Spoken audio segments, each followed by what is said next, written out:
እንደ ቃልህ መረባችንን እንጥላለን ይላል። እስኪ ሁላችሁ በሉት፣ እንደ ቃልህ በሉ። እስቲ ወደ ያላችሁ ሁሉ ተናገሩ። እንደ ቃልህ በሉ። መረባችንን እንጥላለን። እግዚአብሔር ስለ ቃሉ አሁንም ምስጋና ይድረሰው። እንግዲህ ይሄ ቃል የሚያስረዳን ቅዱሳን አባቶቻችን ሐዋርያት በእግዚአብሔር መመሪያ በእግዚአብሔር ፈቃድ መሰረት መረባቸውን ወደ ባህር እንደጣሉ እና እንደ እግዚአብሔር መመሪያ መረባቸውን ሲጥሉ ያገኙት በረከት በጣም ብዙ እንደሆነ የሚያሳይ ቃል ነው። ወይም በሌላ አገላለጽ እንዲገባን እግዚአብሔርን መመሪያውን ባለማክበር ብዙ ከደከሙ በኋላ እንደ እግዚአብሔር ፈቃድ በራሳቸው ሐሳብ ብዙ ከደከሙ በኋላ ምንም ባለማግኘታቸው ያሰቡት ሐሳብ ሳይሳካላቸው ቀርቶ በድካም እንደነበሩ እግዚአብሔር መመሪያ ሲናገር እንደ እግዚአብሔር ቃል መረባቸውን ሲወረውሩ ደግሞ ብዙ በረከት መጎተት እስከሚያቅታቸው ድረስ መረባቸውን እግዚአብሔር በበረከት እንደሞላው የሚያሳይ ቃል ነው። እግዚአብሔር ምስጋና ይድረሰው። እንግዲህ ይሄ ታሪክ የተፈጸመው ጌታችን ኢየሱስ ክርስቶስ ስለኛ ስለ ሰው ልጆች ሞቶ ከተነሳ በኋላ በሶስተኛው ለሐዋርያት ለሶስተኛ ጊዜ በተገለጠበት ሰዓት የተፈጸመ ታሪክ ነው። ርክበ ካህናት የሚባለው አሁን የአባቶቻችን የምልዓተ ጉባኤው ቅዱስ ሲኖዶስ የሚጀምረው ከዚህ ታሪክ ጋር ተያይዞ ነው። ጌታችን ኢየሱስ ክርስቶስ ከትንሣኤ በኋላ ሁሉም ሐዋርያት ባሉበት ምናልባት አንድ ሁለት ላይኖር ይችላል ታሪኩ እንደምናነበው፣ ግን አብዛኞቹ ሐዋርያት በአንድ ላይ በነበሩበት የተገለጠላቸው 3 ጊዜ ነው ይላሉ አባቶቻችን። ስንት ጊዜ አልኳችሁ? 3 ጊዜ ነው። ሁሉም ባሉበት ማለት ነው። የመጀመሪያው ባለፈው እንደሰማነው የትንሣኤው ዕለት ጌታችን በተነሳባት ዕለት ጠዋት ለሴቶቹ ለነ ማርያም መግደላዊት ታይቷል። ማታ ደግሞ ወመሲኦ በይቲ ዕለት ይላል። በመሸ ጊዜ የትንሣኤው ዕለት የተነሳባት ቀን በመሸ ጊዜ ማታ ባለፈው እንደሰማነው በጽርሐ ጽዮን በማርቆስ እናት በማርያም ቤት ከቶማስ በቀር ሁሉም ሐዋርያት አንድ ላይ ተሰብስበው የትንሣኤውን ነገር ሲያወሩ ሲጫወቱ ጌታችን የተዘጋው በር ሳይከፈት በዝግ ቤት እያሉ በመካከላቸው ቆሞ ሰላም ለእናንተ ይሁን ብሎ ሞትን ድል አድርጎ እንደተነሳ አምላካችን ኢየሱስ ክርስቶስን ሞት እንዳላሸነፈው በእሱ ሞት የሰው ልጆች ሞት ተሸንፎ እሱ ግን ሕያው ሆኖ እንደተነሳ በመካከላቸው ቆሞ ታይቷቸዋል፣ ተገልጦላቸዋል። እስቲ ያመስግኑት እናንተም የትንሣኤውን ጌታ። እግዚአብሔር የሕይወት ትንሣኤ ለሁላችንም ያድለን። እሱ ተነስቷል፣ እኛም የሕይወት ትንሣኤ እንድንነሳ ያድርገን አምላካችን። ይሄ የመጀመሪያው መገለጥ ነው። ለሐዋርያት ሁሉም ባሉበት ማለት ነው። ቶማስ አልነበረም ይላል መጽሐፉ።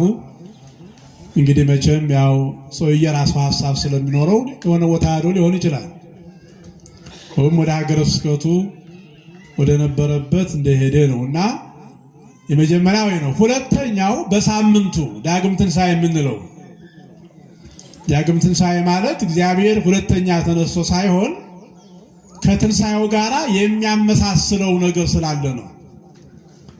አሁን ክርስቶስ ሲነሳ በተዘጋ መቃብር ይከፈትልኝ መግነዝ ይፈታልኝ ሳይል በስልጣኑ ነው የተነሳ። ድንጋዩን የፈነቀሉት መላእክት ናቸው በኋላ ከተነሳ በኋላ እንጂ እሱ ግን መቃብሩ ሳይከፈት ነው የተነሳ።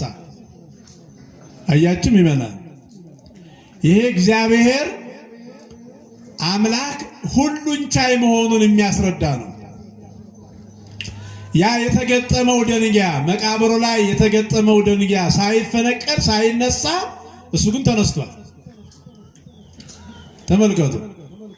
ያ የተከፈነበት የለበሰው ልብስ ዮሴፍና ኒቆዲሞስ ስጋውን አክብረው የገነዙበት እንኳን መጎናጸፊያ እዚያው ባለበት ቁጭ ብሏል። የተገነዘበትም ሳይፈታ ያለበሱት ያ ቀይ ግምጃም ሳይገፈፍ የተከፈነበት ነገር ሳይነካ ድንጋዩም ሳይፈነቀል መቃብሩም ሳይከፈት የኔና የናንተ አምላክ በስልጣኑ ተነስቷል። ኧረ ክብር ምስጋና ይግባው። ይሄ ነው ድንቅ የሚያደርገው። እግዚአብሔርን ልዩ የሚያደርገው ይሄ ነው። አልዓዛር ሲነሳ እንዲህ አይደለም። አልዓዛር ሲነሳ ጌታ ሲያስነሳው መጀመሪያ ድንጋዩን አንሱ ነው ያላቸው። ሩቁ ስለሆነ የተነሳው አካል ሰዎች ድንጋዩን አነሱ፣ የሞተውን ደግሞ ክርስቶስ አስነሳ። የእሱ ትንሣኤ ግን ከሁሉ ልዩ ነው እና በዝግ መቃብር መነሳት፣ መቃብር ሳይከፈት መነሳትና በር ሳይከፈት ደግሞ መግባት። በክርስትና ሃይማኖት ውስጥ ሶስት የሚያስደንቁ ነገሮች አሉ። ስንት አልኳችሁ? ሶስት። የመጀመሪያው የድንግል ማርያም ማኅፀን ሳይከፈት ማኅተመ ድንግልናዋ ሳይበጠስ ሳይፈታ የአምላክ በድንግልና መወለድ አንዱ የሚያስደንቀን ነገር ነው። ድንግል ማርያም እመቤታችን ወላዲተ አምላክ አምላክን ወልዳለች፣ ግን ድንግል ናት። ይህ አንዱ የሚያስደንቀው ከአእምሮ በላይ የሚሆነው አንዱ ይሄ ነው። ልጅ ወልዳለች፣ ግን ድንግልናም አላት። መቼም ልጅ የወለዱ እናቶች ድንግልና የላቸውም አይደል? በዓለም ታሪክ እንደ ሳይንሱ የአንድ እናት ልጅ ከወለደች ድንግልናዋን ታጣለች።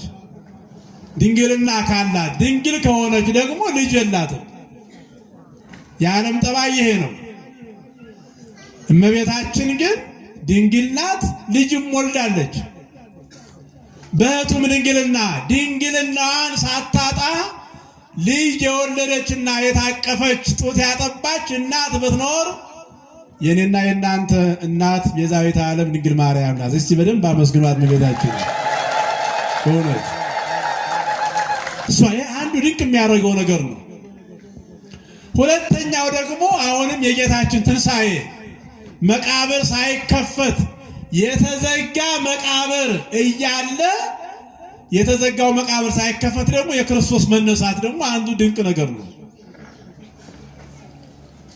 ሶስተኛው ደግሞ በሩ ሳይከፈት በተዘጋ ቤት በሮ በተዘጋ ቤት ገብቶ በሐዋርያት መካከል መገኘት ደግሞ አንዱ ታምር ነው። በእውነት ስለ ሁሉም አምላካችን ምስጋና ይድረሰው። እነዚህ ድንቅ ነገሮች ናቸው። በተዘጋ ቤት። ስለዚህ ሁለተኛው ቶማስ መጀመሪያ ላይ ስላልነበረ የቶማስን ልብ ደግሞ ክርስቶስ ስለሚያውቅ የቶማስ ልብ ጠንካራ ነው ይላሉ አባቶቻችን። ተሎ አያምንም። ሰዱቃውያን የሚባሉ አሉ። እንግዲህ ከ12ቱ ነገደ እስራኤል ሰዱቃውያን የሚባሉ አንድ ክፍሎች አሉ። ትንሣኤ ሙታንን የማያምኑ ናቸው። ሰው ከሞተ በኋላ አይነሳም ብለው የሚያምኑና ቶማስ ከነዚያ መካከል ስለመጣ የነዚያ ወገን ስለሆነ እንዳይጠራጠር እኔ አላየሁም ካላየሁ ደግሞ አልተነሳም የሚል ሐሳብ በውስጡ እንዳያድር እንደገና በሳምንቱ ቶማስ ባለበት በዝግ ቤት ጌታችን በመካከላቸው ተገኘና ሰላም ለእናንተ ይሁን፣ ታርቃችኋል፣ እስካሁን አታችሁት የነበረው ሰላማችሁ ተመልሷል። በእኔ መከራ፣ በእኔ መሞት፣ በእኔ መነሳት፣ በእኔ ትንሣኤ ዓለም ያጣው ሰላም ተመልሶላችኋል። ሰላሜ ለእናንተ ከዚህ በኋላ በስቷል ብሎ ሰላም አጥተው ተጨንቀው ለነበሩት ለሐዋርያት በዝግ ቤት ተገኝቶ ሰላሙን ሰጥቷቸዋል። ለእኛም ሰላሙን ይስጠን እግዚአብሔር። ኧረ እግዚአብሔር ዛሬም ሰላም ለእናንተ ይሁን ይበለን። ሰላም ያጣን ብዙ አይደለን ዛሬስ? ሀገራችን ኢትዮጵያም ሰላም የላትም። ዓለም አጠቃላይ ሰላም የለውም። ዛሬ ፍቅር የጠፋበት ህዝብ በህዝብ ላይ የተነሳበት ጥቁሩ ቀዩን የሚጠላበት ቀዩ ጥቁሩን የሚደቁስበት ያለው የሌለውን የሚጨቁንበት የተሾመው የተሻረውን የሚያዋርድበት አይደል እንዴ? በወንድማችን ላይ የደረሰው ነገር በእኛ ላይ እንደሚደርስ የማናስብበት ሰላማችንን በራሳችን ጊዜ ገፍተን ከህይወታችን ያስወገድንበት ዘመን ላይ ነው እኛም ያለነውና እንደ ለሐዋርያት ሰላም ለእናንተ ይሁን ያለ አምላክ ለእኛም ሰላም ለእናንተ ይሁን ይበለን። ሰላም ለኢትዮጵያ ይሁን ይበለን። ይሄ ሰላም ዛሬም ያስፈልገናልና ማለት ነው። እና ሁለተኛው እሱ ነው። ቶማስንም ና እጅህን አምጣ፣ የተወጋውን ጎኔን በጦር የተወጋውን ጎኔን በጭንካር የተቸነከሩ እጆችን እግሮችን ዳስ፣ ያመንክ እንጂ ያላመንክ አትሁን ብሎ ቶማስን ገስጾ ጎኑን አይቶ ዳሶ ቶማስን እንዲያምን አድርጎታል ጌታችን። የተወጋውን ጎኑን ምን ያህል ደግ አምላክ ነው እግዚአብሔር። ሰው ባለማመን ውስጥ እንዲጎዳ ስለማይፈልግ እኮ ነው። አሁን ቤተክርስቲያን ሁልጊዜ የምታስተምረው እኮ ሳይገባን ቀርቶ ከአምላካችን ከምናገኘው በረከት እንዳንለይ እኮ ነው። ይመናል ሁሌ ጉባኤ የምንሰራው ተማሩ የምንለው ቤተክርስቲያን ወንጌልን የምትዘረጋው እኮ ያላወቅነውን ነገር ባላወቅነው ነገር እንዳንጠፋ እኮ ነው። ይህም ማወቅ አለብን ሁላችን። ጌታችን ኢየሱስ ክርስቶስ አንድ ነፍስ ከልጆቹ እንዲጠፋ አይፈልግም። እግዚአብሔር ኢየሱስ ክርስቶስ አንዷን ነፍስ ለማትረፍ ለአንዲት ሴት እግዚአብሔር ጉባኤ ከፍቷል። ኧረ አመስግኑት መድኃኒዓለም ክርስቶስ። ለአንዲት ውሃ ለምትቀዳ ሴት። እኛ አሁን ብዙ ሰው የለም ብዙ ሰው ባለበት ነው የምናስተምር እንችላለን። ለአንድ ሰው ጉባኤ ላንከፍት እንችላለን። ኢየሱስ ክርስቶስ ግን ውሃ ልትቀዳ እንስራዋን ተሸክማ ለመጣች ለአንዲት ነፍስ ጉባኤ ከፍቶ እንድታምን የሐዲስ ኪዳን ሰው እንድትሆን የተገለጠውን በስጋ የተገለጠውን መሲህ አምላኳ ብላ እንድትቀበል ሌላ ተስፋ ምድር ላይ እንደሌላት እንድታውቅ ያችን አንዷን ሴት ጉባኤ ከፍቶ በዚያ በያዕቆብ ወንዝ አጠገብ አስተምሯታል። እንስራዋን ጥላ እስከምትሄድ ያደረኩትን ሁሉ የነገረኝ ነው ነብይ ተገልጧል መሲሁ መጥቷል ብላ ከተማ ሄዳ እስከምትሰብክ ድረስ ለአንዷ ሴት እግዚአብሔር ጉባኤ ከፍቷል። ለአንዱ ቶማስ እግዚአብሔር ተገልጧል።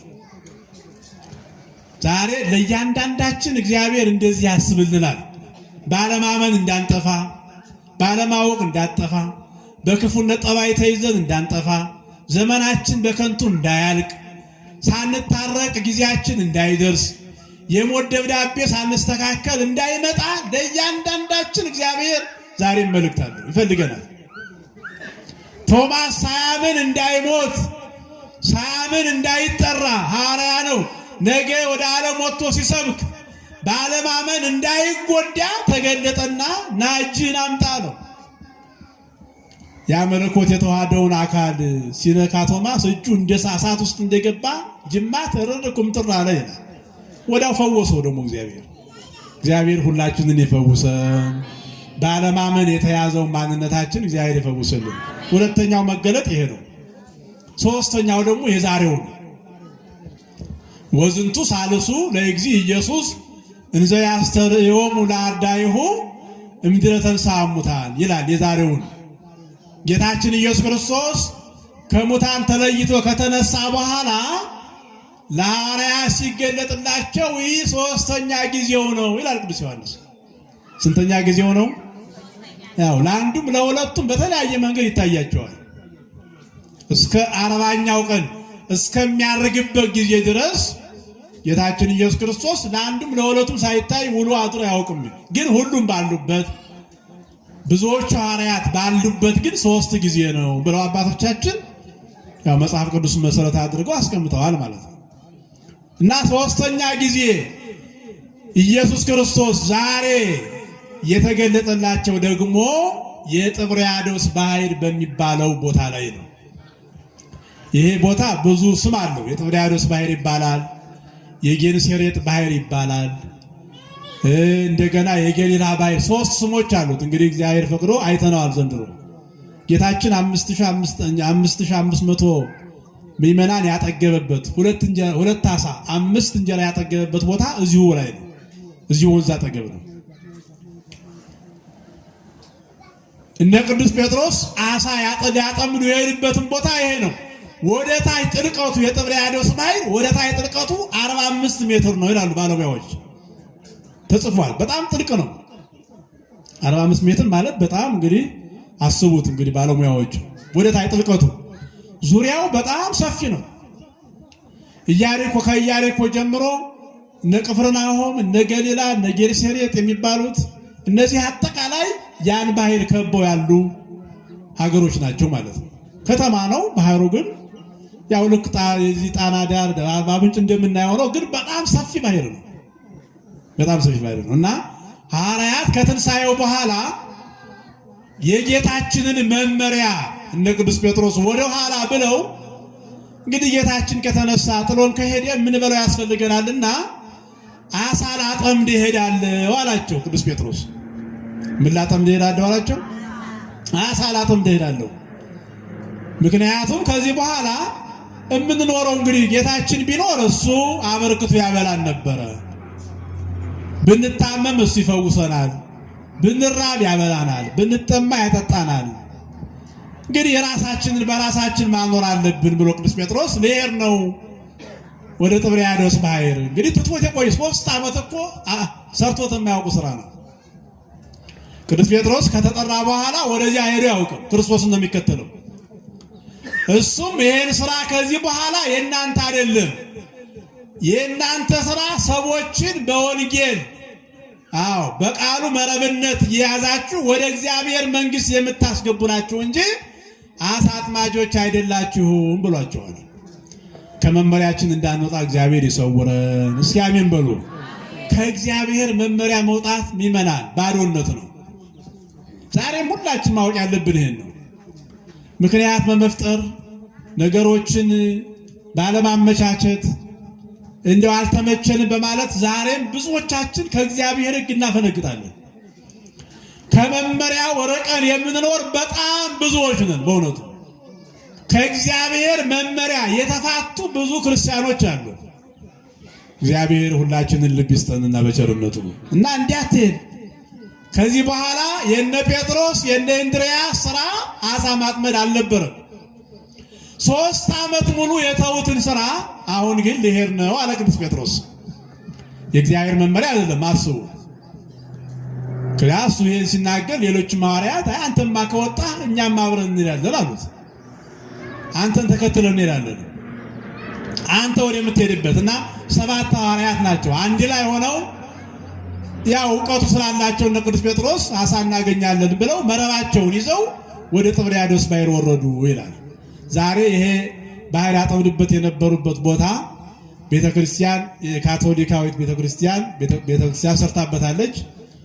በኋላ ያስተማረበት ቦታ ደግሞ ተከቦ እዚያው ተቀምጧል። ቤተክርስቲያን አለበት ተከብሮ ተቀምጧል ማለት ነው።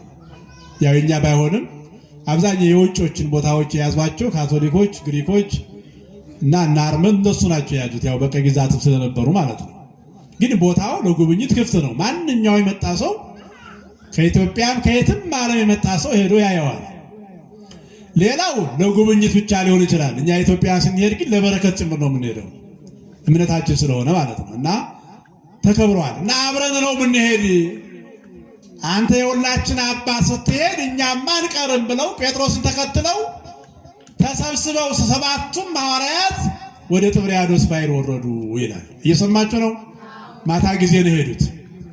ዕውቀቱ አላቸው። የማጥመድ ችግር የለባቸው። መረብ እንዴት እንደሚጣልም ያው ስጋዊ ዕውቀት አላቸው። ባህር ውስጥ ደግሞ ዓሣ ይታያል፣ እንዲሁ ባህር ይታያል። አሁንም ራሱ እንኳን ያኔ አሁንም ባህር ውስጥ እንዲህ ስናይ ስንጎበኝ ዓሣው ከውስጥ ይታያል።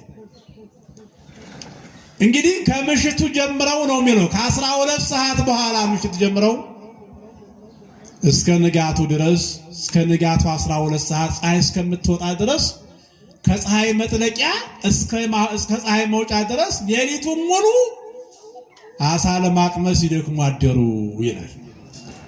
ምን ሲሉ አደሩ? ሲደክሙ አደሩ ሌሊቱን ሙሉ። ግን መጽሐፍ ቅዱስ ውጤቱ ምን ይላል? ነገር ግን ይላል ያለ እግዚአብሔር መመሪያ ነውና የወጡት ከድካም ብቻ በቀር አንዲትም ነገር ያገኙት የለም ይላል። ከምን ብቻ በቀር? እስኪ ንገሩኝ ሁላችሁም፣ ከምን ብቻ በቀር? ሩጫችን ድካም ብቻ እንዳይሆንብን እግዚአብሔር ይርዳ። እስኪ አሜን በሉላችሁ። በእውነቱ ሩጫችን፣ ንግዳችን፣ የምንሰማራበት የሥጋ ስራችን ያለ እግዚአብሔር ፈቃድ ወተንበት ድካም ብቻ እንዳይሆን ፍሬ የምናፈራበት እንዲሆን እግዚአብሔር እሱ ሁላችንን የሚርዳን ማሰብ ያስፈልጋል። የምሰራው ስራ በእግዚአብሔር ፈቃድ ውስጥ ያለ ነው? እግዚአብሔር የፈቀደልኝ ነው? እግዚአብሔር ማስፈቀድ ሚመና የትኛውንም ነገራችንን ስንጀምር እግዚአብሔርን አስፈቅዶ መጀመር ያስፈልጋል። እንደ ሕጉ መኖር ያስፈልጋል። ያለ እግዚአብሔር መመሪያ የምንወጣበት ነገር ሁሉ ውጤቱ ድካም ብቻ ነው የሚሆነው እና ከድካም ብቻ በቀር ይላል። ያ ሁሉ ሌሊት ተደክሞ ይገርማቸዋል። አሳው ይታያቸዋል ባይናቸው፣ መረባቸው አልተቀደደም። አዲስ መረብ ነው፣ ዕውቀቱ አላቸው። መረቡ ይወረወራል። በአይናቸው የሚያዩትን አሳ ግን በመረባቸው መያዝ አልቻሉም። አሁን የቴክኒክ ጉዳይ አይደለም፣ የእውቀት ጉዳይ አይደለም። አሁን አሳ የማጥመድ ስልቱ ጠፍቷቸው አይደለም፣ ግን ከእውቀታቸው ጋራ ከነሱ ቴክኒክ ጋራ የእግዚአብሔር መመሪያ አልነበረም። የማን መመሪያ? ዕውቀት ስላለን ብቻ ማትረፍ አይቻልም። ገንዘብ ስላለን ብቻ ነገሮችን እንዳሰብናቸው ማድረግ አንችልም። የማን ፈቃድ ያስፈልጋል? ኧረ አይሰማኝም፣ ንገሩኝ። የማን ፈቃድ ያስፈልጋል? የእግዚአብሔር ፈቃድ ያስፈልጋል። ዕውቀቱ ስላለን ችሎታው ስላለን ብቻ በሕይወታችን ላይ የሆነ ነገር ለውጥ ማድረግ አንችልም። ከኛ ዕውቀት ጋራ፣ ከኛ ማግኘት ጋራ፣ ከኛ ገንዘብ ጋራ፣ ከኛ ችሎታ ጋራ፣ ከኛ ጥበብ ጋራ የእግዚአብሔር ፈቃድ ያስፈልጋል። የማን ፈቃድ ያስፈልጋል? ይሄ ነው ዛሬ ጥበበኛ የሚባሉ ሰዎች የሚሸወዱት በዚህ ነው። አዋቂዎች ዛሬ ችግር የሚፈጥሩት ከእውቀታቸው ጋር እግዚአብሔር አብሮ እንዲሰራ ስለማይፈቅዱ ነው። ይገርማል እኮ ባለ ሀብቱ እግዚአብሔር በሰጠው ሀብት እግዚአብሔርን ይረሳል። ጥበበኛው ጥበብ የሰጠው እግዚአብሔር ሆኖ ሳለ በተሰጠው ጥበብ እግዚአብሔርን ይረሳል። በተሰጠን ነገር የሰጠንን እግዚአብሔርን የረሳን በጣም ብዙ ሰዎች ነን። ባይሰጠን ይሻል ነበር ማለት ነው የሚመናን እንድናስበው። በተሰጠን ነገር ሰጫችንን መርሳት። ከሰጪውና ከስጦታው ማን ይበልጣል? እስቲ ንገሩኝ። ማን ይበልጣል? ሰጪው። አሁን ለበዓል ወይ ለትንሣኤ ወይ ለሆነም በዓል ሲሆን ስጦታ ዞላችሁ የሚመጣ ሰው ይኖራል አይደል? ከስጦታውና ስጦታውን ካመጣላችሁ ሰው የትኛው ይበልጥባቸዋል? ስጦታው ይበልጣል ወይ ሰውየው ይበልጣል? ሰውየው ይበልጣል። ሰውየውን ስላወቃችሁ እኮ ነው ስጦታ ይመጣላችሁ። ከሰውየው ጋራ መግባባት ስላለ ነው ያ ሰው ለወዳጄ ለአክባሬ ብሎ ስጦታ አዞ ይመጣው እኮ መጀመሪያ እኛ እሱ ስላወቅነው ነው። እግዚአብሔርን ስለያዝን እኮ ነው ዕውቀት የተሰጠን። ሰሪያችን እግዚአብሔር ስለሆነ እኮ ነው ቆመን መሄድ የቻልነው። ጉልበታችን እሱ ስለሆነ እኮ ነው ሉምሾ ሆነን ያልቀረነው። አያችሁ፣ ነገሮቻችንን ሁሉ ያከናወነስ ግን እሱ በሰጠን ነገር እሱን መርሳት በጣም ከባድ ነውና እግዚአብሔር ማስተዋሉን ይስጠን። ያለ እግዚአብሔር ፈቃድ ወጡ፣ ሲደክሙ አደሩ። ከእውቀታቸው ጋር የእግዚአብሔር መመሪያ አልተጨመረላቸው። ጠዋት ፀሐይ ሲወጣ ሌሊቱም ሙሉ በስራ አድረዋልና ደከሙ፣ ተዝለፈለፉ ይላል። መቼም ሌሊት ሙሉ ቆሞ ያደረሰው ጠዋት እንቅልፍ ይዘዋል አይደል?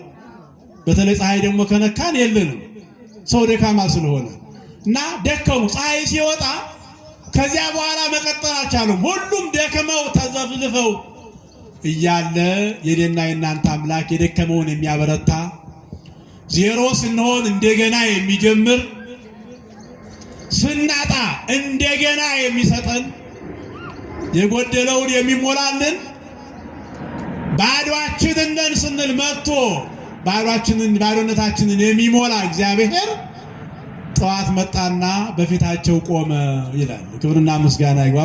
አምላካችንን አመስግኑት እስቲ። በፊታቸው ቆመ። እነሱ እየወደቁ እየተነሱ ነው። ግማሾቹ ወድቀው ከባህሩ ጥግ ላይ ወጥተው ተዘብልፈው ወድቀዋል፣ ተኝተዋል። እሱ መጣና ከፊታቸው ቆመ። አላወቁትም፣ አልተረዱትም እሱ መሆኑን። ከዚያ እሱ ጠየቃቸው፣ ልጆች የሚበላላችሁ በሆኑ ብክሙ ዘንበል፣ ልጆች ሆይ የሚበላ ነገር አላችሁ አላቸው። የሚበላ ፈልገው እንደመጡ ስለሚያውቅ ማለት ነው። ለስጋቸው አድልተው እንደመጡ ስለሚያውቅ አላችሁ አላቸው። ኧረ የለንም አለ ቅዱስ ጴጥሮስ። ቅዱስ ጴጥሮስ ቀድሞ የመናገር ቸኩሎ የመናገር ሁልጊዜ ከሌሎች ፈጥኖ የሚናገር እሱ ነው። ያው በእድሜም ገፋ ያለ ስለሆነ ይላሉ አባቶች። እና የለንም እኛ ሌሊቱን ሙሉ አሳ ለማጥመድ የሚበላ ለማግኘት ስንወጣ ስንወርድ ነው ያደርነው፣ ግን አንድም የያዝነው ነገር የለም፣ ምንም የለን አሉት። ባዶነታቸውን ነገሩት። ከዚያ እግዚአብሔር ኢየሱስ ክርስቶስ መንገዱን አሳያቸው። እግዚአብሔር ለዓለሙ ሁሉ ለሁላችንም መንገዱን ያሳየን። ለሰው ልጅ ሁሉ መንገዳችንን እግዚአብሔር ያሳየን። እግዚአብሔር ያሳየን መንገድ ነው መልካም። ምእመናን ጠዋት ስትወጡ ሁል ጊዜ እግዚአብሔር ሆይ መንገዴን ባርክልኝ በሉት። በመንገዴ ቀድመ ምራኝ በሉት። ተከተለኝ አትበሉ። ሁሌ ብያለሁ ይሄንን። የሚከተል አይነ ስውር ነው፣ የሚቀድም ደግሞ አይናማ ነው አይደል? አዎ፣ የሚከተል አይነ ስውር ይከተላል፣ አይናማ ደግሞ በፊት ይመራል። ስለዚህ አይናችን እግዚአብሔር ስለሆነ መምራት ነው ያለበት፣ መከተል ነው ያለበት፣ መምራት ነው ያለበት። እግዚአብሔር ከመራን እኛን የሚያጠቁን ነገሮች ሁሉ፣ እኛን የሚያደክሙ ነገሮች ሁሉ ከኛ ይርቃል። ወጥመዱ ይሰበራል እግዚአብሔር ቀድሞ ሲወጣ። ፈተናው ይርቃል እግዚአብሔር ቀድሞ ሲወጣ። ክፉ ሰዎች ያዘጋጁልን መከራ እየተሰበረ እግዚአብሔር ቀድሞ ሲወጣ እኛ እናልፋለን። ሙሴ ሚመና አንድ ምስጢር ልንገራቸው። ነብዩ ሙሴ እስራኤላውያንን ከግብፅ ባርነት ይዞ ሲወጣ ሕዝቡን እየመራ ሲሄድ ከፊት የሚታየው የክርስቶስ ጀርባ ነበረ ይላሉ። ክርስቶስ ከፊት ይታየዋል።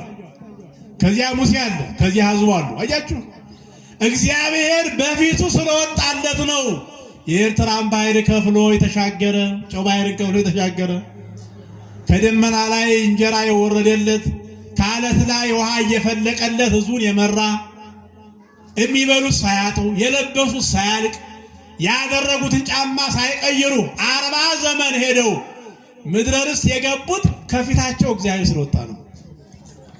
ከኛስ ከፊታችን ማን ይውጣል? እስኪ ንገሩኝ አባቶች፣ ወንድሞች፣ ማን ይውጣል ከፊታችን? ማን ቀድሞ ይውጣ? ሁሉ ጊዜ እግዚአብሔር። በቃ ቀድመህኝ ይውጣ፣ መንገዴን ባርክ፣ ስራያን ባርክ። አንተ ከኔ በፊቱን ለሐዋርያት መንገዳቸውን የከፈት ያሳየ አምላኬ ለእኔ መንገዴን ምራኝ በሉት። ከዚያ በኋላ ቀኑን ታዩታላችሁ እንዴት እንደሆነ። እና በሉ አሁን እኔ በማሳያችሁ ቦታ መረባችሁን ጣሉ አላቸው። አሁን ሁሉ መሳግሪክሙ አበይ ምናመር፣ መረባችሁን ደግሞ ስትጥሉ በመርከቡ በታንኳው በስተግራ ሳይሆን በስተየት በኩል ነው አላቸው። ከታንኳው በየት በኩል? በቀኝ በኩል ነው የምትጥሉት። በቀኝ በኩል ከመርከቡ ከታንኳው ቀኝ በኩል እኔ በማሳያችሁ ቦታ መረባችሁን ጣሉ። ቀኝ የመታዘዝ ምልክት ነው። ቀኝ ከእግዚአብሔር ጋር የመሆን ምልክት ነው። እግዚአብሔርን የማክበር ምልክት ነው።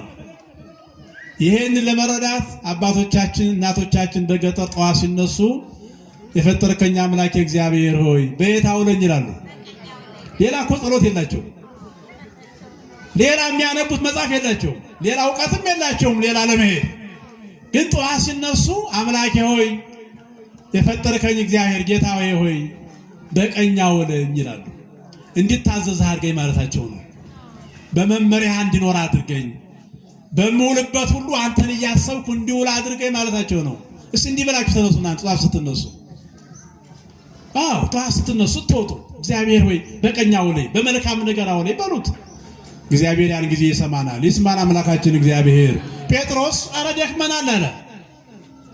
ደክመናል፣ አሁን ጉልበታችን አልቋል። ግድ የለህም እኔ ባሳየው ቦታ ተባለ። እሺ ወበቃልከ ናወርድ ወበትእዛዝከ ናወርድ መሳገሪነ፣ እንዳንተ መመሪያ እንዳንተ ትእዛዝ ያንተ ቃል ይሁን ብለን አንተ እንዳልከን አንተን ከማክበር የተነሳ እሺ አሉናልና ቅዱስ ጴጥሮስ እግዚአብሔር ባሳየው ቦታ አሳ ማጥመጃውን መረቡን ጣለው ይላል። ሌሊቱም ሙሉ ደክመው ምንም ያላገኙት ሰዎች አሁን ግን ደቂቃ ሳይቆጠር በትንሽዬ ደቂቃ ውስጥ በማይክሮ ሰከንድ ውስጥ ያ የተወረወረው መረብ ይላል እግዚአብሔር ስላዘዘ። ማን ስላዘዘ? የእግዚአብሔር ፈቃድ ስለሆነ። የማን ፈቃድ ስለሆነ? እግዚአብሔር እሺ ስላለ አሁን አብሯቸው ስላለ ያ ባዶውን ያደረው መረብ 153 ታላላቅ አሳ ተያዘበት ይላል። ክብርና ምስጋና ይግባ አምላካችን እግዚአብሔር። ያ ባዶውን ሲመላለስ የነበረው ይጥሉታል፣ ባዶውን ይመጣል። በዓይናቸው እያዩት ማጥመድ ያቃታቸው አሳ አሁን የእግዚአብሔር ፈቃድ ሲቀድም እግዚአብሔር ቀድሞ ሲናገር መንገዱ ሲያሳያቸው ይላል ያ ባዶ መረብ በሚበላ አሳ ተሞላ። ወሲኑ ሲቦቶ ጎትቶ ማውጣት እስከሚያቀታቸው ድረስ ኧረ እግዚአብሔር ይመስገን ይመናል። አመስግኑት ይሄን አምላክ። መጎተት እስከሚያቀታቸው ድረስ ዘተሰግረን ብዝሃ አሳት ከተያዘላቸው የአሳ ብዛት የተነሳ ያ ባዶው ሲመላለስ የነበረው መረብ መጎተት አቃታቸው። ምን ማለት ነው? በእግዚአብሔር በረከቱን አበዛላቸው። እግዚአብሔር ባዶነታቸውን ሞላላቸው። አያችሁ እግዚአብሔር ሲሰጥ እንደዚህ ነው። መሸከም እስከሚያቅተን መናገር እስከሚያቅተን አንዳንድ ተደርጎልን እያነባን ማውራት እስከሚያቅተን ድረስ እግዚአብሔር ይባርክ የለ። እግዚአብሔር በጣም ሲባርክ እኮ እግዚአብሔር መጠን የለው። እሺ ስንለው እግዚአብሔር የሚሰጠን በረከት እኛ ከምንችለው በላይ ነው። የሳሙኤል እናት ሐና አንድ ልጅ ነበር የጠየቀችው። ስንት ልጅ አልኳችሁ? አንድ ልጅ። እንደው አንድ ልጅ ስጠኝና መካን የተባልኩት ወላድ ልባል ልጅ ይኖረኝ ነውሬ ይወገድ አለች። እግዚአብሔር ግን 7 ልጆችን ሰጣ። ተራ መስግኑት መድኃኔዓለም ክርስቶስ። ጥቂት ስንለምነው እግዚአብሔር ያብዛልን፣ ትንሽ ስንለምነው እግዚአብሔር ብዙ ይስጠን። ግን የእግዚአብሔርን በረከት ለማግኘት እንደ እግዚአብሔር ፈቃድ መኖር፣ እንደ እግዚአብሔር መመሪያ መመላለስ፣ እግዚአብሔርን እሺ ማለት እና የእግዚአብሔር ፈቃድ አስቀድሞ ስራችንን መስራት ውጤታማ መሆን እሱ ነው። አንዳንድ ሰው 24 ሰዓት ስለደከመ የሚያተርፍ ይመስለዋል። የጸሎት ጊዜውን የለውም፣ የማስቀደሻ ጊዜ ሳይኖረው፣ ቃሉን የመስሚያ ጊዜ ሳይኖረው 24 ሰዓት ብቻ በመድከም የሚያተርፍ ይመስለዋል። ከእግዚአብሔር ፈቃድ ውጪ የትኛውንም ያህል ብንደክም ይሄው ባዶ መረብ ነው የሚመጣው። ልንነግድ እንችላለን፣ ግን ትርፉን አናውቀውም። ልንበላ እንችላለን፣ ግን አንጠግብም። ብዙ ነገር በኪሳችን ልንከት እንችላለን ያለ እግዚአብሔር ፈቃድ፣ ግን በየት እንደሚወጣ አናውቀውም። ያለ እግዚአብሔር ፈቃድ የሚሰበስብ ሰው በቀዳዳ ኪስ እንደሚከት ነው ይላሉ አባቶቻችን። አዎ ይከተታል፣ ይወድቃል፣ ይከተታል፣ ይወድቃል። እርካታ የለውም። ያለ እግዚአብሔር ምንም ነገር እኛ ማትረፍ አንችልም። እግዚአብሔርን ከያዝን ግን ይሄው በጥቂቷ ነገር ምእመናን አንድ ነገር ያዙ። ያለ እግዚአብሔር ብዙ ሰዓት ከመድከም እግዚአብሔርን ይዞ ጥቂት ሰዓት መድከም ይሻላል። ያለ እግዚአብሔር ብዙ ከማግኘት እግዚአብሔር ይዞ ጥቂት ማግኘት ይሻላል። ያለ እግዚአብሔር ዝነኛ ከመሆን እግዚአብሔርን ይዞ ታዋቂ አለመሆን ይሻላል። ይሻላል አይሻልም? እስኪ እጃችሁን አውጡና ነገሩ ይሻላል አይሻልም? ይሻላል አይሻልም?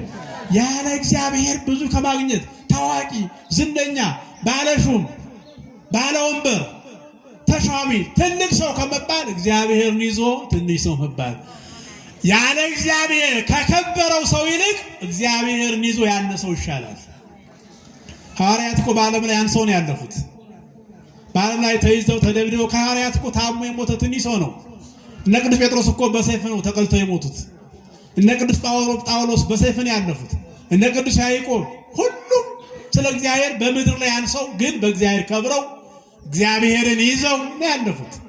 ስለዚህ እግዚአብሔርን በመያዝና ባለመያዝ ውስጥ ያለውን ጥቅምና ጉዳት የዛሬው ወንጌል ስለሚያሳየን አባቶች የሚመናን እናቶች የሚመናት ሁላችን በተለይ በወጣትነት ያለን እግዚአብሔር በሕይወታችን ይቅደምልን። አዎ እግዚአብሔር ለማስቀደም ጥረት አድርጉ። ጠዋት ስትወጡ ጸልዩ፣ ማታ ስትገቡ ጸልዩ። ሁሉ ጊዜ ከእግዚአብሔር ጋር ያለንን ግንኙነት አዲስ እናድርገው።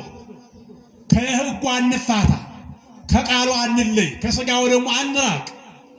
ነጋዴ ሆኖ በሥጋው ደግሞ መኖር ይቻላል። ይኸው የተባረከውን ሲበሉ አይናቸው አየ እኮ ነው የሚለው። ቅዱስ ሥጋውን ክቡር ደሙን ስንቀበል አይናችን ይገለጣል። የውስጥ አይናችን ያያል። መንገዳችን እናውቃለን። ዓለሙን እንንቀዋለን። የት እንዳለን እንረዳለን። ከዚያም በላይ ምድራዊ ኑሯችን የተባረከ የተስተካከለ ጥቂት እንኳ ብትኖረን ጥቂቷ ብዙውን የምትመግብ ትሆናለች ማለት ነውና ይሄን ነውና ልክ መረባቸው ሲሞላ ጌታ መሆኑን አወቁት። ጴጥሮስም ሄደና ዮሐንስ ጌታ እኮ ነው አለው። እሱ ነው እንዲህ ያደረገ። ከዚያ ሁሉም ደነገጡ። የፈለጉትንም ከሱ አገኙ። እዚያ እነሱ ሳያዘጋጁ የተጠበሰ ዓሣ ሁሉ እንደተገኘ ምሳ እንደበሉ ጌታ ኑ ምሳ ብሉ ብሎ እንደጋበዛቸው ራባቸው እንዳስወገደላቸው ከዚያ በኋላ ምእመናንን ለቅዱስ ጴጥሮስ አደራ እንዲጠብቅ እንደሰጠው ወንጌላችን የዛሬው ወንጌል ይናገራል። እስቲ አመስግኑት አምላካችን። አንድ ነገር ልበላችሁ፣ ያለ እግዚአብሔር ብዙ ሰዓት ከመድከም እግዚአብሔር ይሰውረን። ያለ እግዚአብሔር ወጥተን ወርደን ድካም ብቻ ይዘን ከመመለስ እግዚአብሔር ይሰውረን። እሱን ይዘን እሱን አስቀድመን መረባችንን ዘርግተን ምድራዊ ሕይወታችንን ተባርኮ ከሞትም በኋላ ያለውን መንግሥት እንድንወርስ የድንግል ማርያም ልጅ የሐዋርያት አምላክ የትንሣኤው ጌታ ሞትን ድል አድርጎ የተነሳልን አምላክ ሁላችንንም በምሕረቱና በቸርነቱ ይርዳን። የሰማነውን ጆሮአችን ላይ ብቻ ሳይቀር በልባችን ላይ ወርዶ ፍሬ የምናፈራበት ሐዋርያትን የተመለሰውን ሕይወታችንን የምንመስልበትን እድል ለእኔም ለአገልጋዮችም ለሁላችን ለእናንተም እግዚአብሔር ያድለን። አመስግኑልን።